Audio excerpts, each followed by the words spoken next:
प्रिय छात्रों, एनसीईआरटी गणित कक्षा 10 में अध्याय 3 में हमने 3.3 क्वेश्चन लिया है, जिसमें से हमने 3 क्वेश्चन हम पिछले वीडियो में कवर कर चुके हैं, पहला, दूसरा और तीसरा। आइए चौथा क्वेश्चन हल करें। तो देखिए, चौथा क्वेश्चन लिखा है 0.2x प्लस 0.3y बराबर 13 और 0.4x प्लस 0.5y बराबर 2.3। तो ये क्वेश्चन हमारा दशमलव के रूप में लिखा हुआ है। तो देखिए, हम इसको दशमलव हटाएंगे तो पहले हम लिखेंगे यहाँ अपना क्वेश्चन -2x प्लस 0.3y बराबर 1.3 और 0.4x प्लस 0.5y बराबर 2.3। तो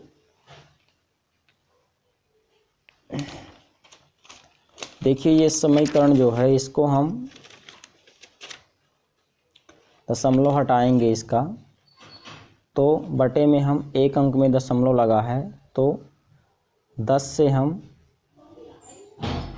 0.2x बटे 10, तो दशमलव का मान हट जाएगा,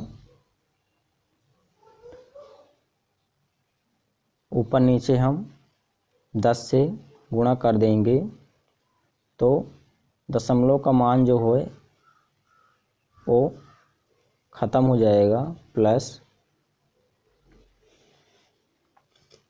0.3y बटे 10, तो दशमलव समाप्त,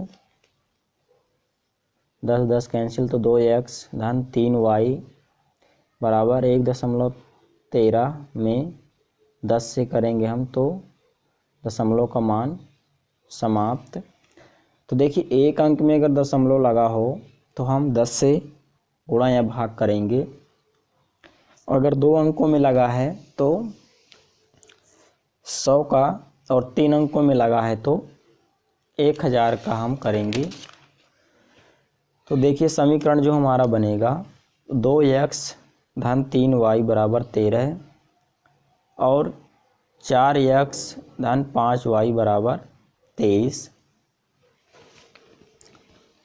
इस तरह से हमारा समीकरण बन जाएगा, पहला और दूसरा। आइए इसको हल करते हैं। तो पिछले क्वेश्चन की तरह ये भी क्वेश्चन है, हमको ये 6 क्वेश्चन सेम एक विधि के हैं, एक जैसे लगाना है।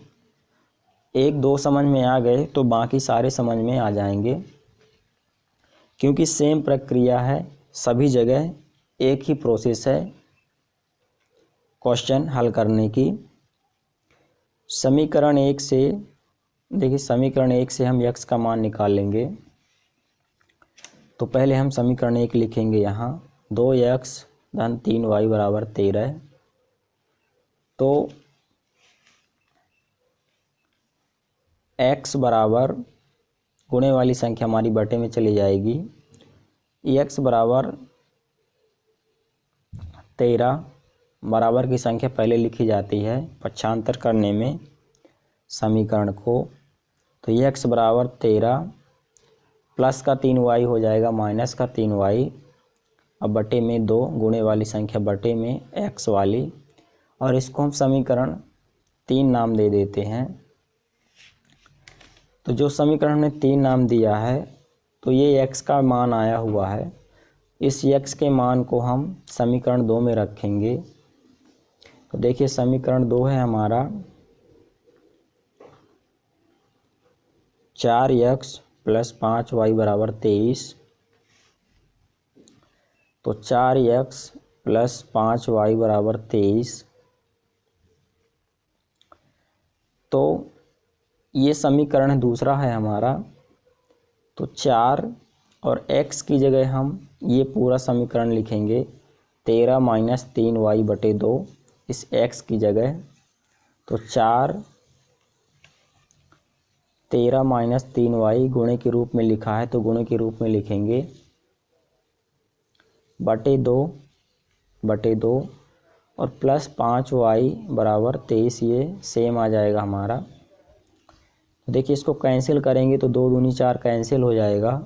अब इस 2 का इसमें और इसमें हम गुणा करेंगे तो देखिए 2 13 दूनी 26 और 2 तिहाई 6y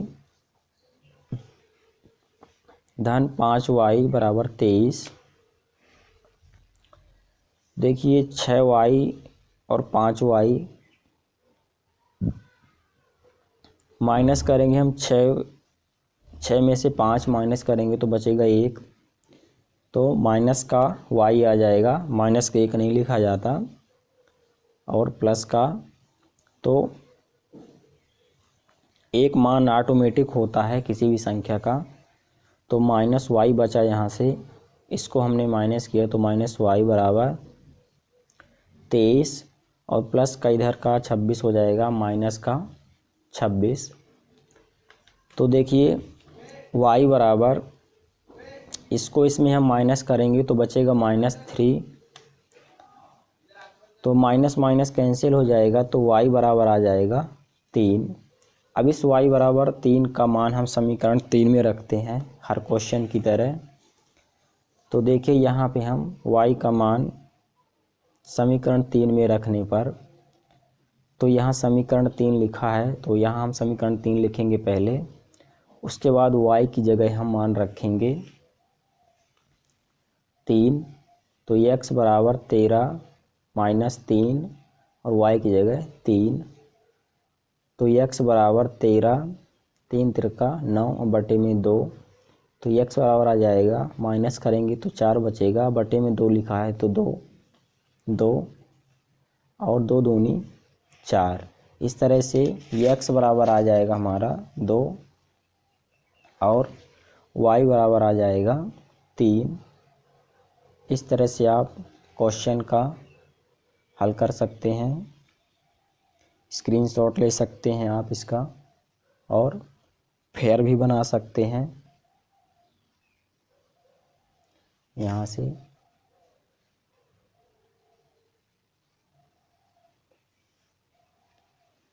आइए इसी में हम क्वेश्चन नंबर 5 देखेंगे। देखिए क्वेश्चन नंबर 5 है हमारा,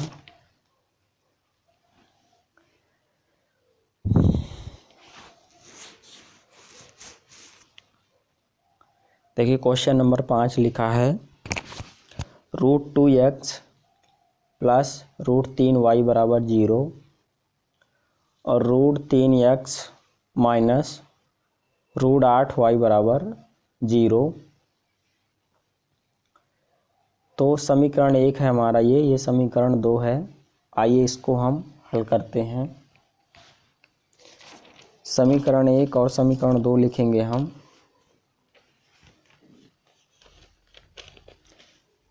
तो देखिए समीकरण 1 और समीकरण 2 हमने, उसके बाद हम ये समीकरण बना हुआ है समीकरण 1 से, तो समीकरण 1 से हम x का मान निकालने पर लिखेंगे, समीकरण 1 लिखेंगे पहले और उसके बाद इस समीकरण 1 से हम x का मान निकालेंगे। सेम प्रोसेस है क्वेश्चन हल करने की। तो देखिए x बराबर आ जाएगा प्लस का 3y माइनस का 3y और गुणे वाली संख्या जो √2 है x में, वो बटे में आ जाएगी √2। इसको समीकरण 3 नाम दे देंगे हम। तो x का मान समीकरण 2 में रखने पर जो समीकरण 3 बनता है हमारा x बराबर, उस मान को हम समीकरण 2 में रखते हैं। जो x का मान आता है, x से y का मान जो आएगा वो समीकरण हम 3 में रखेंगे। तो देखिए पहले हमने समीकरण लिखा है 2, जिसमें हमको मान रखना है √3x माइनस 8y बराबर 0। तो देखिए √3 और x की जगह हमको ये मान रखना है पूरा यहाँ पे, इस x की जगह √3 और x की जगह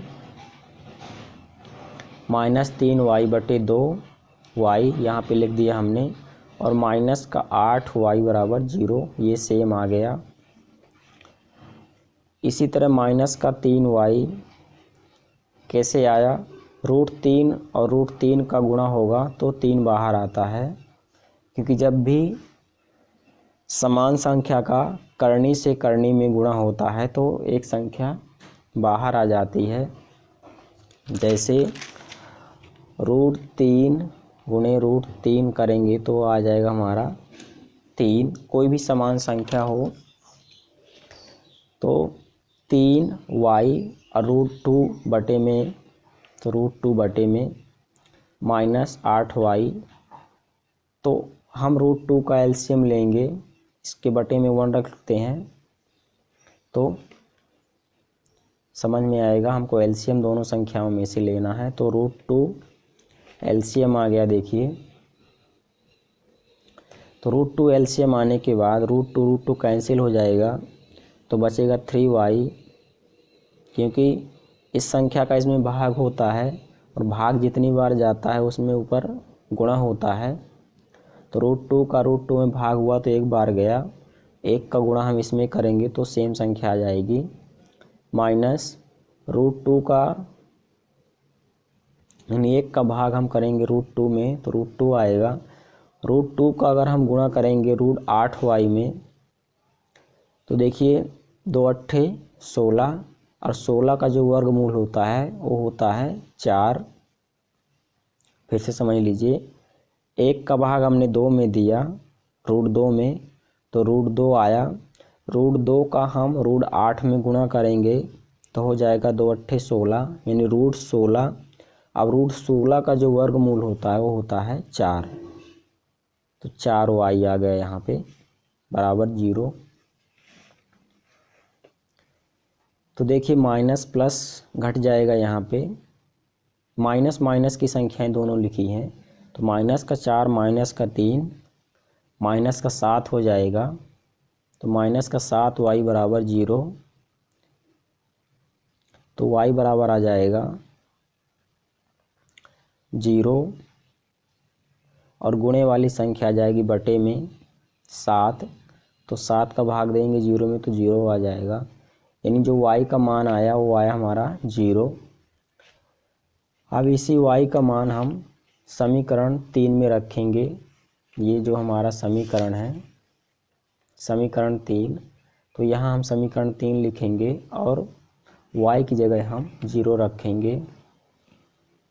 तो देखिए y का मान समीकरण 3 में रखने पर x बराबर -√3y/2, तो x बराबर √3y, y की जगह हमने 0 रख दिया।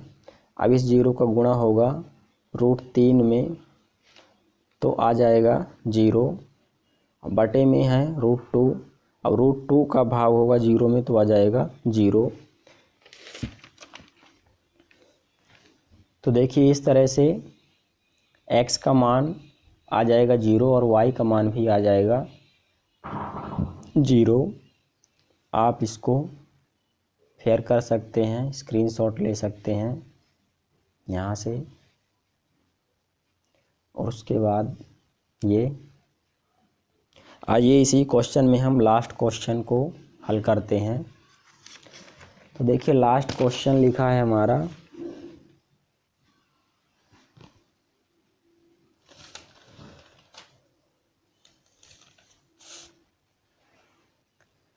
3x/2 और -5y/3 बराबर -2, पहला समीकरण।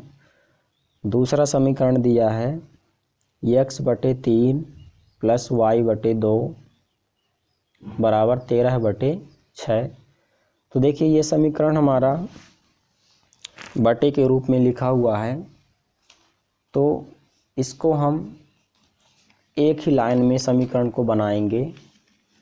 तो देखिए पहले हमने समीकरण लिख लिया 3x/2 -5y/3 बराबर -2 और x/3 + y/2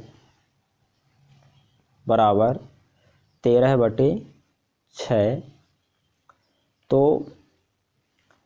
एलसीएम लेके हम पूरे समीकरण में गुणा करेंगे तो हमारा समीकरण व्यवस्थित हो जाएगा। यहाँ हम लिख सकते हैं व्यवस्थित करने पर। तो देखो 3 और 2 और 3 का एलसीएम आएगा हमारा 6।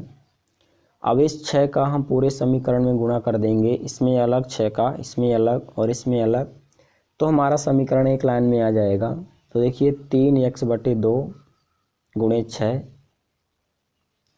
इसी तरह -5y/3 गुणे 6 -2 गुणे 6।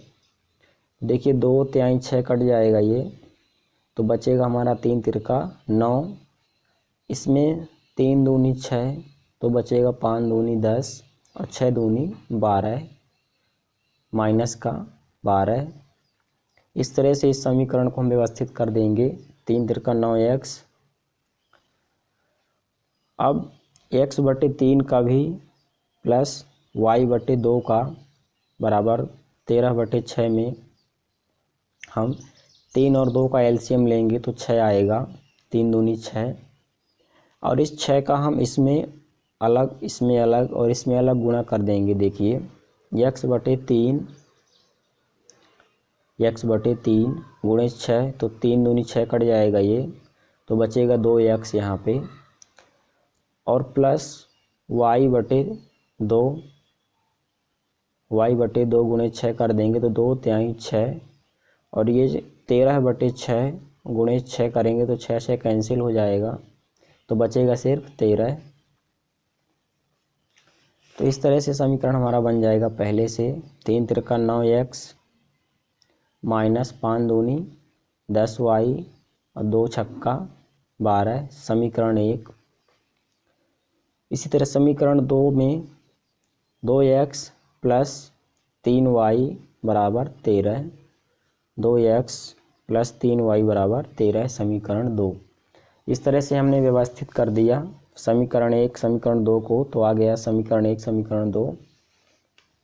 अब इसको हम आसानी से हल कर सकते हैं सेम प्रक्रिया से जैसे हमने अभी तक हल किया है सारे क्वेश्चन। समीकरण 1 से x का मान निकालने पर, तो देखिए समीकरण पहले हम 1 लिखेंगे यहाँ, है ना। तो समीकरण 1 हमने 9, पहले समीकरण 1 से x का जो मान निकालेंगे हम, तो समीकरण को हम पहले पक्षांतर करते हैं सबसे पहले। तो देखिए इस समीकरण को हमने पक्षांतर किया तो x बराबर -12 और माइनस का y प्लस का y बटे 9, गुणे वाली संख्या आ गई हमारी बटे में 9, क्योंकि गुणे वाली संख्या हमेशा बटे में आती है। तो x बराबर -12 माइनस का 10y प्लस का 10y बटे 9, इसको हम समीकरण 3 नाम दे देते हैं। तो x का जो मान यहाँ पे निकला समीकरण 3 के रूप में, उसको हम समीकरण 2 में रखेंगे या प्रतिस्थापित करेंगे, वही प्रतिस्थापन विधि। तो देखिए समीकरण 2 हमने लिखा है यहाँ पे पहले 2x धन 3y बराबर 13। इस समीकरण में हम x की जगह ये x का पूरा मान रखेंगे यहाँ पे इसमें। तो देखिए 2 और x की जगह हमने रख दिया -12 प्लस 10y बटे 9 और प्लस 3y बराबर 13, ये सेम लिखा हुआ है। तो देखिए ये कैंसिल नहीं हो रहा है यहाँ पे, तो इसका इसमें गुणा हो जाएगा पूरे समीकरण में और इस 9 का इसमें गुणा हो जाएगा पूरे में। देखिए 2 12 दूनी 24 माइनस प्लस माइनस 12 दूनी 24, 2 दाहम 20 वाई प्लस 9 का करेंगे तो 9 त्रिक 27, 9 त्रिक 27 वाई और 9 का करेंगे 13 में तो 13 नैया 117। देखिए 20 वाई और 27 वाई दोनों प्लस के हैं तो मिलकर हो जाएंगे 47 वाई बराबर 117 यहाँ पे लिखा है, और इधर का माइनस का इधर हो जाएगा प्लस का 24, दोनों जोड़ेंगे तो 141, तो 47 वाई बराबर 141। तो देखिए y बराबर 141 बटे 47, गुणे वाली संख्या बटे में, और तो इसका हम भाग देंगे तो 3 बार जाएगा तो y बराबर आ गया 3। अब इस y बराबर 3 का मान हम समीकरण 3 में रखेंगे, यही जो समीकरण 3 है हमारा। तो देखिए y का मान समीकरण 3 में रखने पर, तो पहले हम समीकरण 3 लिखेंगे यहाँ, तो यहाँ पे हमने लिख दिया है, देख सकते हैं। तो x बराबर -12 प्लस 10 और y की जगह 3, क्योंकि y का मान 3 आया हुआ है तो y की जगह 3, तो -12 प्लस 10 तिहाई 30, माइनस प्लस हमेशा घटता है, बटे में 9, 30 में 12 जाएंगे तो बचेगा 18, बटे में 9, 9 दूनी 18, x बराबर 2। इस तरह से ये क्वेश्चन हमारा हल हो जाएगा। व्यवस्थित किया हमने। इस तरह की वीडियो देखने के लिए हमारे चैनल को सब्सक्राइब करें और कक्षा 8, 9, 10, कक्षा 6 से लेकर 10 तक का पूरा सॉल्यूशन मिल जाएगा आपको। वीडियो पसंद आए तो लाइक और शेयर कीजिए।